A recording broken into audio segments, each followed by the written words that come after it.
Hi guys, welcome back to my channel once again here on YouTube. Today I bring you a review for WWE Royal Rumble 2004 DVD. Kind suggestion from one of my viewers, David Mansell. Shout out to you.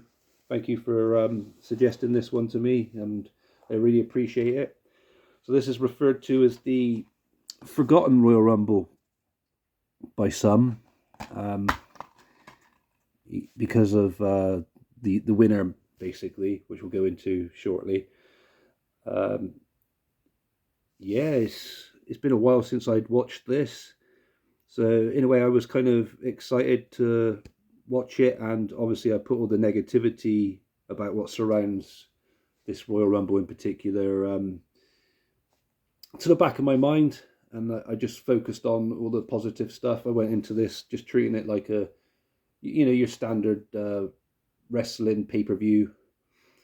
So yeah, the cover artwork, we have John Cena, Dr. Thugonomics, and yeah, Silver Vision release 15 certificate here in the UK. It's a Raw and SmackDown present as well. Discs pretty much the same as the cover. Here's the spine, like a gold logo, and here's the back.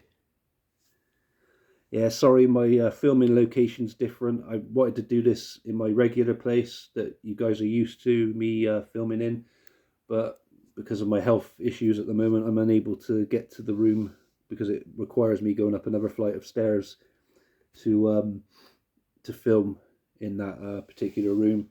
So unfortunately, I'm pretty much stuck at the moment. But enough about myself. Let's go over some stats and then we'll go over these matches. So this was from January 25th, obviously 2004, from Philadelphia, Pennsylvania, from the Wachovia Center. I think I've said that correctly. Apologies if I didn't pronounce that correctly, guys. We have an attendance of 17,289 and a whopping buy rate of 582,000. So all eyes are on the prize. The road to WrestleMania starts in Philadelphia tonight. We have 3 screenshots on the back there from left to right. We have Triple H, Shawn Michaels, and Rey Mysterio. So we kicked the we kicked the show off. We opened the show with a World Tag Team Championship tables match. The Dudley Boys against Ric Flair and Batista. It was okay for what it was. Quite a short opener, to be honest. I thought it would have at least went on a few more minutes than what it did. We had interference from the coach, Jonathan Coachman, in favour of Ric Flair and Batista, which kind of distracted the Dudleys a little bit and allowed Batista to put Devon through a table to get Ric Flair and Batista the victory. And yeah, the Evolution members walked out with the World Tag Team Championships. So the Raw Tag Team Championships, if you will, from back then. Not a great match. Like I said, it could have been a little bit better. Could have been a bit longer. But, it is what it is. And, it opened the show. Moving on next, we had a WWE Cruiserweight Championship match between Rey Mysterio and Jamie Noble. Jamie Noble had Nydia. I think I said her name right. Is it Nydia or Nadia? I can't remember. Such a long time ago as well. I know, bloody only just watched this last night. I forgot her name again. I think it's Nydia. Yeah, Nydia, his girlfriend. She was also his manager as well, and she got blinded by Tajiri Mist a few months prior to this. So she was wearing those protective kind of sunglasses to protect her eyes, and one of those sticks that blind people use to navigate. And so she was practically blind, according to the storyline anyway. And Jamie Noble was just treating her like shit, really. And she was. She did play a few parts during the match, but the match itself between Rey Mysterio and Jamie Noble, yeah, it was okay. It was a lot better than the opening Tag Team Championship match, but it wasn't great still. This one also felt kind of short as well. And saw Rey Mysterio retain, which was pretty cool. Next, we had Eddie Guerrero versus Chavo Guerrero. So, uncle versus nephew. Chavo was accompanied to the ring by his father, so Chavo Senior, or Chavo Classic, maybe, if you want to call him that. So I call him Chavo Senior. Yeah, anyway, the match was probably the best one so far up to this point out of the 3 matches that have already been on. Eddie picking up the victory, but after the match, he just went absolutely nuts. Tied his brother Chavo Senior by the tie to the bottom rope, and hit him about a bit, and then he just tortured and pulverized Chavo Guerrero Jr. Into a bloody state. And this was quite shocking, especially for Eddie Guerrero, because at this time he was a babyface, and it was a kind of heelish thing to have done. But I can understand he was frustrated by the way his family had treated him in recent months built up to this. And that certainly did tell a story, seeing that. It was quite shocking, and I actually did forget that this actually happened. A lot of this stuff that happens on this pay-per-view I was like, oh wow, I forgot about that kind of thing, you know what I mean? It's the same with Nydia being blind. I'd completely forgotten about that storyline as well. But yeah, Eddie kind of wrapping up that storyline with Chavo, I guess, and just getting ready to move on to bigger and better things the following month's pay-per-view No Way Out. I'm pretty sure he does end up having another feud with Chavo again, possibly. I can't remember though, guys. Could be wrong, but yeah, the match itself, best one out of those 3 so far.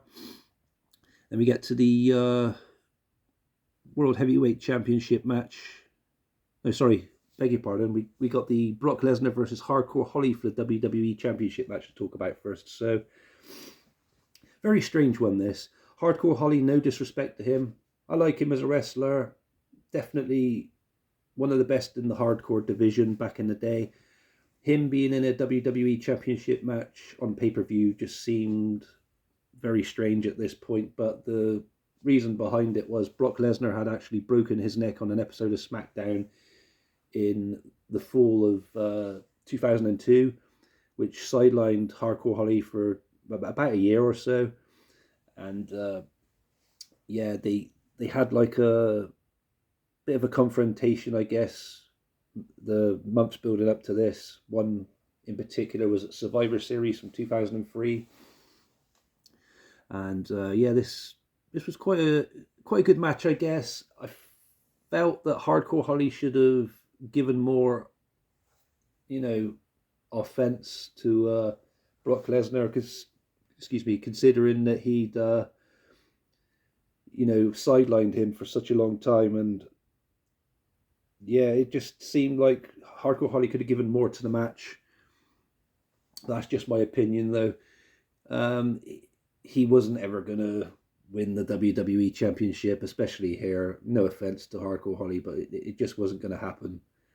And yeah, it was also just to fill the gaps as well in between, Survivor Series to WrestleMania, where Brock would eventually take on Goldberg in that ridiculous match. WrestleMania 20 is just...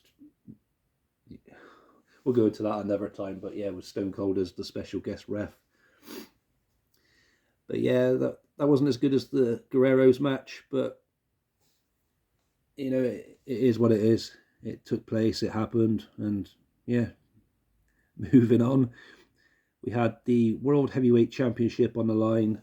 Triple H took on Shawn Michaels in the last man standing match.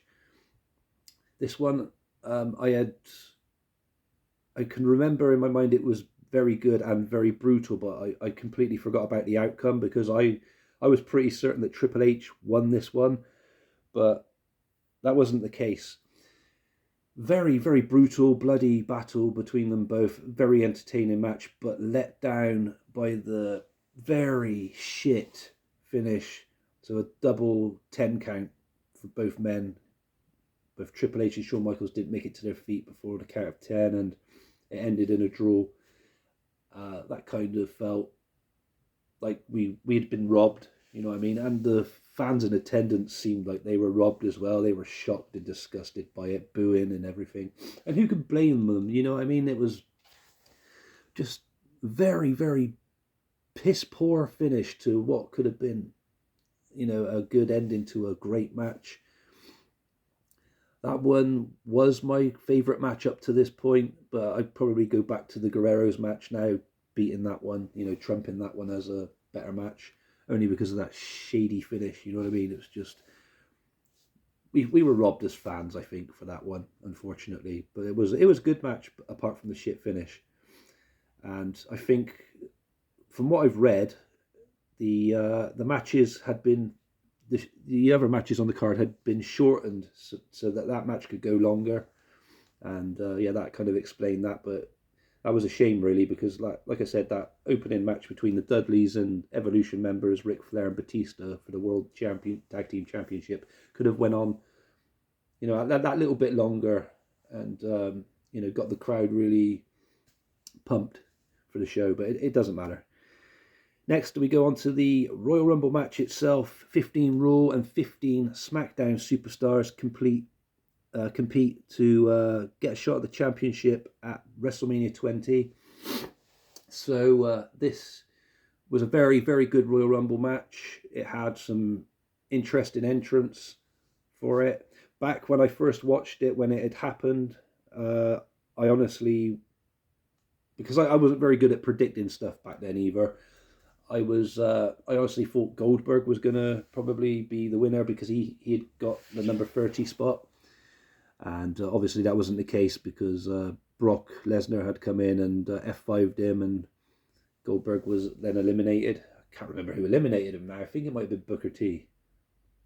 I don't know. Or Big Show maybe. But yeah, it was due to an F5 from Lesnar that caused Goldberg to get eliminated, which is unfortunate. I know there's a lot of people out there that don't like Goldberg. I can understand that, but growing up, he was like a top 5 favorite of mine. Being a WCW fan when I was younger. But enough about that. We also had Big Show, who done quite well in the Rumble. He got down to the last two.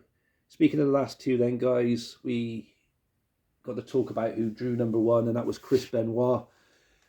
And I'm going to give you my own perspective of this now. I thought, and I still do think to this day, he was a great wrestler, fantastic ring technician, arguably the best technical wrestler to ever grace the squared circle. But I don't agree with everything that happened in 2007. It was absolutely unforgivable, disgusting. It's something I don't really want to talk about, but I want to remember Chris Benoit for the talent or the wrestler he was, and not the tragic shit that went on with the double murder suicide. Move that conversation aside so we can just focus on the Royal Rumble again, guys, then. So Benoit, number 1, worked his ass off throughout this match, and he definitely deserved to win this. When it came down to him and Big Show, it was very strange how he eliminated Big Show. He had him like in a headlock or kind of DDT position, and he was just dragging him over the top rope, and it took him what seemed like a lifetime to get the 500-pound monster out of the ring. It was an okay finish, I guess. And it goes to show that all the hard work had paid off for Benoit to have received his World Championship match at WrestleMania 20, which ends up being a triple threat match with World Champion Triple H and Shawn Michaels. All in all, this was good to revisit again, I guess. Obviously, there's a lot of, as I said earlier, there's a lot of negative shit around it because of the person who wins. And there's a lot of hate towards him, and I can understand that, and I appreciate that. Definitely deserves to be hated for what he'd done. But as I said, I liked Benoit for the wrestler and for the talent he was, and not for the animal he was away from wrestling. Overall, I give this a score of 8 out of 10. It was good to relive this one. So thanks again, David Mansell, for kindly suggesting this for a review for me. He's also asked me to review King of the Ring 1994, which I hope to do within the next week or so. I can't give a specific date, guys, because of my health conditions at the moment. It's hard to just try and get videos put together. But what I'm going to try and do is like film 2 or 3 videos in one day and then just space them out over the space of a week or so, if that makes sense. I've still got parts 5 and 6 to show you of my WWE collection. A possible part 7. I'm hoping to just get them in, 2 more parts. Part 4, which will be uploaded when I upload this one. So you get 2 videos today, guys. So you're in for quite a treat. Thank you very much for watching this. Please feel free to like, subscribe, and comment. And if you want, you don't have to, but leave a suggestion for a review in the comments. I don't mind. It keeps me busy, mentally. It helps. You know what I mean. And it also spaces out more videos and maps out more ideas for the rest of 2024. Enjoy the Royal Rumble 2024, guys. Can't believe this one's 20 years old. That's crazy. But yeah, enjoy the 2024 Royal Rumble when it happens in less than 2 weeks now. And enjoy the rest of your day. And thank you for watching. Stay safe, guys. Thank you very much. Goodbye for now.